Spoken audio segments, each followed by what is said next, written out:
இந்த படத்த பத்தி எந்த ஒரு முன்னோட்டமும், எந்த ஒரு விஷயமும் தெரியாம நான் வந்து திடீர்னு இந்த விழாவுல கலந்துக்கும்போது தான், நம்ம மிஸ் பண்ண விஷயமெல்லாம் இங்க செய்றாங்களே! அப்படின்றத பார்த்து நான் ரொம்ப சந்தோஷமா இருக்கு எனக்கு. டைட்டிலே நல்லா தான் இருக்கு. எக்ஸ்ட்ரீம். அது எக்ஸ் நடுவுல போட்டு, ஸ்ட்ரீம சென்டர்ல போட்டு, எக்ஸ்ட்ரீமா நடக்கிற ஒரு விஷயத்த, அத எப்படி எக்ஸ்ட்ரீமா டீல் பண்ணி, அத கம்யூனிகேட் பண்றாங்கன்றது தான் கதைன்னு நெனைக்கிறேன். இந்த கதை என்னன்னு எல்லாத்துக்கும் தெரிஞ்சிருக்கும். அத பத்தி நான் சொல்ல விரும்பல. ஏதோ ஒரு கும்பலுடைய அட்டகாசம். அத கண்டுபிடிக்கிற ஒரு போலீஸு.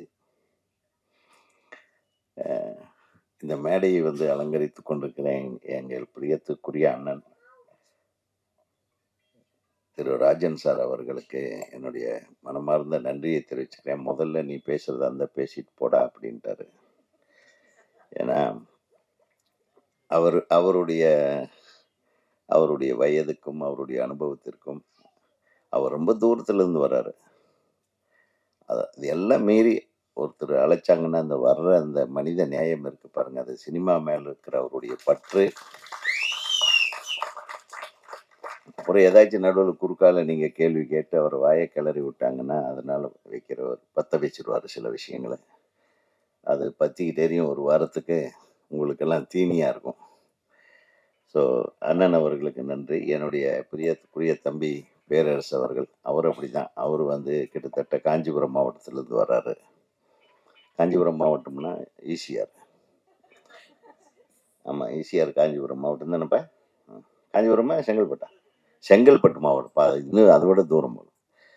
ஸோ செங்கல்பட்டுலேருந்து வர்றாரு. அவரும் என்ன ஒரு லுக் விட்டாரு. வந்த உடனே நீங்க பேசிட்டு போறீங்களான்னு. ஆனா இன்னைக்கு உண்மையாலுமே நான் 8 மணிக்கு ஒரு இடத்துல இருக்கணும். அதுக்காக தான் சொல்றேன். அப்புறம் இந்த தயாரிப்பாளர் அவர் ரொம்ப நல்ல நல்ல லட்சணமான ஃபேஸ். இந்த விஜயகாந்த், ரஜினிகாந்த் சார் இந்த இந்த வரிசையில அவர் ஒரு நல்ல சிறப்பான இடத்தை பிடிக்க, நடிகராகவும் பிடிக்க எனது திரைப்பட இயக்குனர்கள் சங்கத்தின் சார்பாக உங்களுக்கு வாழ்த்துக்களை தெரிவிச்சுக்கிறேன். ஏன்னா நீங்க நல்லா தான் பண்ணியிருந்தீங்க. அந்த குழந்தைய எடுத்து அந்த பாசத்தோட அள்ளி அணைச்சுக்கிட்டு அதை அப்படியே தூக்கிட்டு அந்த பாட்டிலேயே நீங்க வெளிப்படுத்தியிருந்த உங்க முகபாவனைகள் எல்லாம் மிக சிறப்பாக இருந்தது. அதனால நீங்க ஒன்றும் தைரியமா இருக்கலாம். தைரியமா நிறைய படங்கள் பண்ணலாம். எங்க இயக்குனர் சங்கத்துல நிறைய இயக்குனர்கள் தம்பி மாதிரி இருக்காங்க. நீங்க ரெடின்னு சொல்லுங்க, ஒரு 10 பேரை அனுப்பி விடுறேன். நல்ல கதைகள் வச்சிருக்காங்க. அவங்களுக்கெல்லாம் வாழ்க்கை கொடுங்க. ஏன்னா சென்டிமெண்ட்டா இந்த சீகர் என்ற வார்த்தைக்கு பொருள் என்ன பார்த்தீங்களா? அந்த வின்னர் கூட நிறைய பேர் பயணிக்கணும்னு ஆசைப்படுறேன். அந்த பயணத்துல இப்போ மிக சிறப்பாக துவங்கி இருக்கிற நான் மிகவும் ரசிக்கிற ஒரு நடிகைன்னு சொன்னா அது ரக்ஷிதா. நான் உங்களோட ரசிகன் உண்மையிலுமே. அப்படிவா?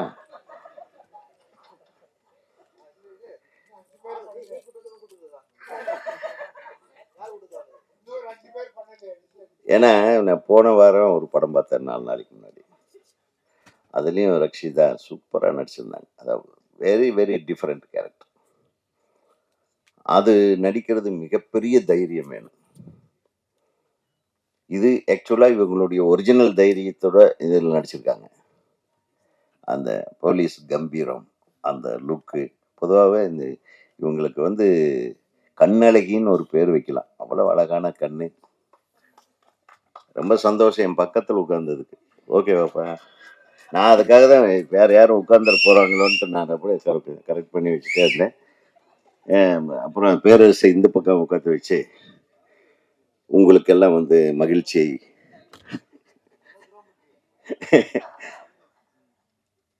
அப்புறம் அபி நக்ஷத்ரா ரொம்ப கியூட் கேர்ள். அவங்க நடித்த இப்போ வெப் சீரிஸ் ஒரு மிகப்பெரிய பிரமாதமான வெற்றியை அடைந்திருக்கிறது. தொடர்ந்து நீங்கள் இந்த படத்துலேயே நல்ல பிரமாதமாக தெரியுறீங்க. நிச்சயமாக உங்களுக்கு ஒரு மிகப்பெரிய வெற்றியை இந்த திரைப்படம் கொண்டு வந்து சேர்க்க வேண்டும்.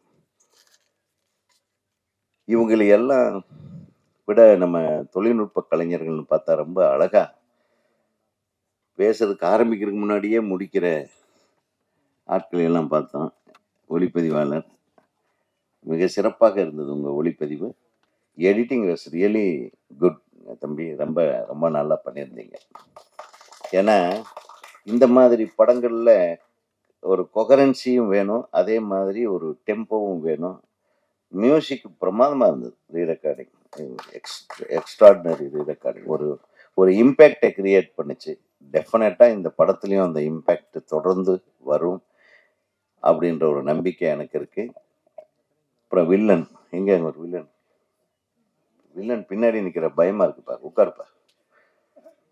அவரும் பிரமாதமான முகத்தோற்றம், பாவனை, எல்லா செலெக்ஷனும் நல்லா இருக்கு. டைரக்டர் இத்தனை பேரையும் வச்சு மேய்ச்சிருக்கிற எஜமானி அம்மா தயாரிப்பாளர், அவங்க எவ்வளவு அமைதியா ஒரு அதாவது ஒரு ஒரு வீட்டுக்காரர் படம் எடுக்கிறேன்னா, ஏங்க உங்களுக்கு வேற வேலை இல்லையா, நம்ம தொழில் நல்லா தானே போயிட்டு இருக்கு, இந்த சீகல்னு ஒரு நம்ம ட்ரைனிங்கு ஒரு கோச்சிங் இது மாதிரி நம்ம பண்ணிட்டு இருக்கோம், அது நல்லா தானே போயிட்டு இருக்கு, இதுல எதுக்கு இது அப்படின்னு எல்லாம் தடுக்காம தன் கணவருடைய ஆசைக்கு பின்புலமாக இருந்து எத்தனை பேர் இன்னைக்கு இருக்காங்க சொல்லுங்க. ரொம்ப கஷ்டம். So you are really great madam. நீங்க ரொம்ப நன்றி. ஏன்னா நம்ம எத்தனையோ பேர் படம் எடுக்கலாம், ஆனா தன் கணவன் படம் எடுத்து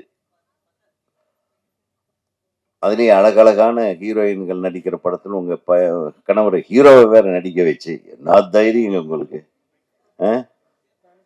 அந்த தைரியத்துக்கு நான் நிச்சயமா பாராட்டுறேன். இது ஒரு கலைத்துறை, இதை கலை வடிவமாக தான் பார்க்கணும், வேற எந்த கண்ணோட்டத்திலையும் பார்க்க வேண்டிய அவசியம். வெளி உலகத்துக்காரன் என்ன வேணாலும் நினைப்பான், சினிமாக்காரங்களை கழுவி கழுவி ஊத்துவானுங்க. ஆனா சினிமாக்காரங்களோட மட்டமானவனுங்க இந்த சமுதாயத்தில் நிறைய பேர் இருக்காங்கன்றது அவங்களுக்கே தெரியும். உடனே சினிமாவில இருந்து ஒருத்தர் அரசியலுக்கு வந்துடக்கூடாது, உடனே கட்சி கட்டிட்டு அப்படியே ஏதோ ஒரு பெரிய குற்றம் பண்ண குற்றவாளி மாதிரி ஆளுக்காளு பேசுறது. புரட்சி தலைவர் வந்தார், யாராச்சும் பேசினாங்களா? அவரையும் பேசினாங்க, பின்னாடி இருந்து விமர்சனம் பண்ணாங்க. எந்த ஒரு நடிகர், இப்போ விஜய் சார் எடுத்துங்க, ஒரு கட்சி ஆரம்பிச்சிருக்காரு, இப்ப கண்டென்ட் கேட்டிய மிக சிறப்பான ஒரு துவக்கத்தை கொடுத்திருக்கிறார். அது நம்ம திரைத்துறையிலிருந்து வந்திருக்கிறாரு விஜய் அவர்கள். அவர்களை பாராட்டிட்டு போறதுல என்ன தப்பு இருக்கு? அதை ஒரு பெரிய பேச்சு பொருளாக்கி அவர் இன்னும் அரசியல் பண்ணவே ஆரம்பிக்கல. முதல் மேடையில பேசியிருக்காரு, இரண்டாவது மேடையில பேசியிருக்காரு. அடுத்தது அரசியலுடைய நகர்வுகளை எப்படி கொண்டு போக போறாருன்னு யாருக்கும் தெரியாது. அதுக்குள்ள அவரை கட்டம் கட்டி அப்படி இப்படி இவங்க நகர்த்துறாங்க வெளியிடுறது. எதுக்கு? நல்லா வரட்டும், அவர் ஒரு மாற்றத்தை கொண்டு வரட்டும். இதுல என்ன இருக்கு? யாரு வேணாலும் அரசால வரலாம், யாரு வேணாலும் சினிமாவுக்கு வரலாம். எங்களுக்கு சினிமாவும் அரசியலும் ஒண்ணுதான். கரெக்டா? பேரறிஞர் அண்ணா திரைப்படத்துக்கு வசனம் எழுதியார், கலைஞர் அவர்கள் திரைப்படத்துறையிலே வசனம் எழுதினார், தயாரிப்பாளராக இருந்தார். புரட்சி தலைவர் உங்களுக்கு தெரியவே தெரியாது, சினிமா உலகையே ஆண்டவர். புரட்சி தலைவி அம்மா அவர்கள் சினிமா.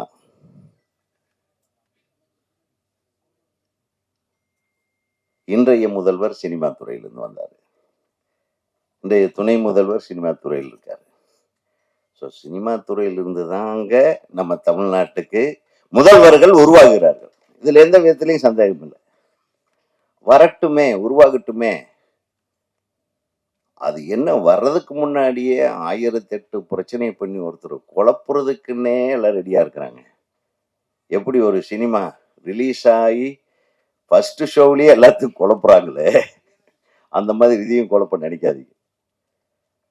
ஆக ஒரு சிறப்பான சினிமாவை எடுக்க வந்த சீகல் நிறுவனத்தோட தலைவர் அவர்களை நான் வாழ்த்த கடமைப்பட்டிருக்கிறேன். அவருடைய துணைவியார் அவர்களையும் வாழ்த்த கடமைப்பட்டிருக்கிறேன்.